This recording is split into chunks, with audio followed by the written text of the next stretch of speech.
And what felt to me as a bit of a surprise signing, Dillon Danis had signed with Bellator over the week. Danis had talked about previously on Ariel Helwani's show that he was looking to take some MMA fights on some of the local promotions and work his way up.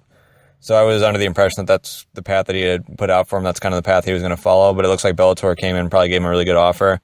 And Bellator has been known to do this. They've signed a lot of really good wrestlers before they've made their debuts. They signed Ed Ruth right out of college. They signed Aaron Pico, who obviously didn't go to college, but he's been with the Olympic Training Center and training for the Olympic wrestling. Almost got to the Olympics this time around. Lost in, I believe it was the third match to Frank Molinaro, who went out to Rio this year. So for them to sign a guy like Dillon Danis, who's got a spectacular jiu-jitsu background and hasn't had an MMA fight yet, that's not surprising for them, but it's just I thought he was going down a different path. Now, as far as Danis goes and how he can fit into the MMA scene, I think he's actually going to be extremely successful. So here's the thing with jiu-jitsu. There are a lot of different ways that you can go about jiu-jitsu and how you can be good at it. There are guys who like to play off their back and are really good as far as like getting sweeps and submissions. There are guys who can play off their back and kind of get that one sweep or work the advantage and win a lot of close matches. You have some guys who like to play on the top but aren't exactly, they have decent takedown games obviously to be able to get to the top, but they're more positional control guys. They aren't really big submission threats. There are a lot of different ways to do it. And for MMA purposes, typically if you want to be really successful as a jiu-jitsu guy in MMA, first off, you got to be able to get the fight to wherever you need it. So if you're a guy who fights really well off of your back and you're a jiu-jitsu guy, a couple of your options either are to get really good at kickboxing, get really aggressive and try to draw people to take you down, or get to the point where you can throw sloppy kicks and people aren't going to take you down off of it, just as long as you aren't opening up yourself to counters. Or even if you can clinch up and pull guard. Sometimes Damian Maia likes to get his takedowns, but if Maia's not able to take you down off a shot, he'll kind of pull guard and work a sweep off his back really quick to get on top. But usually if you like to play off your back, MMA, you can be successful as a jiu-jitsu guy in MMA who likes to play off your back, but you have to develop something else too. You can't really come in just with that skill set and be able to dominate right off the bat. You have to develop a little bit more to your game.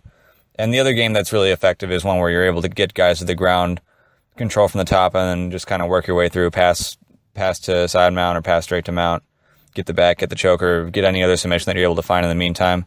Jacare is really good at this, so he's got a really aggressive striking game, but once he gets in close, he'll shoot in. He'll chain his takedowns together if need be. He'll get on top, and then from there he just works his passing series and works into a position where he's able to finish quickly.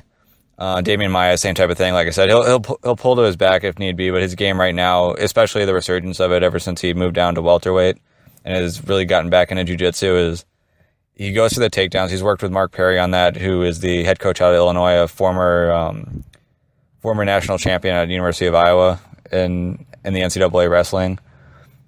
So he's really put into a lot of effort into his wrestling. He's getting guys down. Very good takedown game. Mixes it in with his jiu-jitsu, so it's kind of like a bit of an unorthodox takedown game, but very effective at getting guys to the ground. And then he's got his passing sequence that works really well for him too.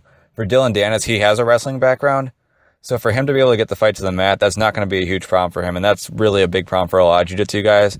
So right off the bat, before he really digs deep in MMA, he's already got a skill set that's going to be effective. He can get people down, and once he has you down, he is a killer. He's extremely good on top, very good with his submissions, really creative with his submissions. And I can see him getting a lot of guys down early, especially in his first few fights, and being able to finish them early as well. At the higher levels, obviously his striking is going to have to improve, so he'll be able to close the distance better. And I'm not sure how his wrestling is going to stack up against some of the better wrestlers out there. But again, it'll be interesting to see. He's got a very good jiu-jitsu skill set for MMA.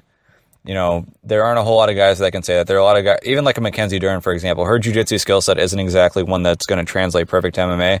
And the women's game isn't as advanced as the men's game, so she's 3-0 at this point. She's had some close fights. She's had some tough fights at that, but she might get a little bit further than most people who have her type of jiu-jitsu game goes. But in men's MMA, you really have to be able to get the takedown or find ways to get the fight to the mat to a position where you're strong, and Dillon Danis has that, and that's key. And I think because of that, he's going to be very effective early on. And depending on how hard he trains and how well he takes to striking, he could be a guy who maybe 4 or 5 years from now is a guy that we're talking about as one of the top welterweights of the world, or really whatever weight class he ends up competing at. He'll be one of the top guys in the world if he can really take this serious.